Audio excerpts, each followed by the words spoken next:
Мен Сағындық Мұхамеджан Дәулетұлы, 484 жалпы медицина факультетінің студентімін. Бүгінгі жүзетін алгоритміміз өкпе аскультациясы. Алдымен бізге қажет фонендоскоп немесе эндоскоп. Ең алғаш бізде қолымызды және де фонендоскоптың құлақшасының жарғағын спирттік ерітіндімен өңдеп алуымыз қажет. Науқасқа жасалатын аскультация бөлмесінде біріншіден жылы әрі тыныш болуы тиіс.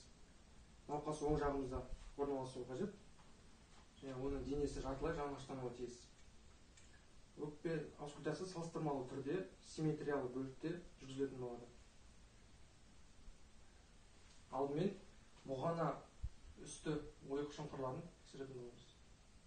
Оң жақтан сол жаққа тыныс алыңыз, тыныс шығарыңыз. Тыныс алыңыз, тыныс шығарыңыз. Бұғана асты бөлігінде бірінші қабырғалықтар тыңдаймыз.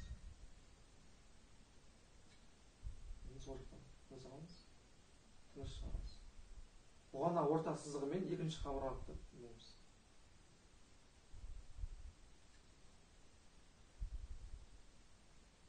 Бұғана орта сызығымен үшінші қабырғалықты тыңдаймыз. Оң жақтан тыңдадық, сол жақтан тыңдаймыз, себебі онда жүрек орналасқан.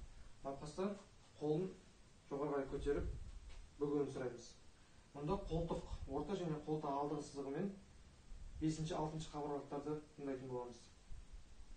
5-ші қабырғалық. Тыныс алыңыз, тыныс шығарыңыз. Тыныс алыңыз, тыныс шығарыңыз. 6-ші қабырғалық. Тыныс алыңыз, тыныс шығарыңыз. Тыныс алыңыз, тыныс шығарыңыз. Науқастан кері бұрылып өтінеміз. Мұнда жауырын үсті шұңқырларды тыңдайтын боламыз. Оң жақтан тыныс алыңыз, тыныс шығарыңыз. Тыныс алыңыз, тыныс шығарыңыз. Енді науқас қолын бүгуді және X тәрізді бүгуді сұраймыз. Бұғана орта бөліктерін тыңдайтын боламыз. Оң жақтан тыныс алыңыз, тыныс шығарыңыз. Тыныс алыңыз, тыныс шығарыңыз.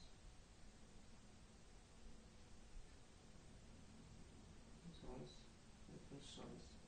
Енді бұғана асты бөліктерін тыңдайтын боламыз. Тыныс алыңыз, тыныс шығарыңыз. Тыныс алыңыз, тыныс шығарыңыз.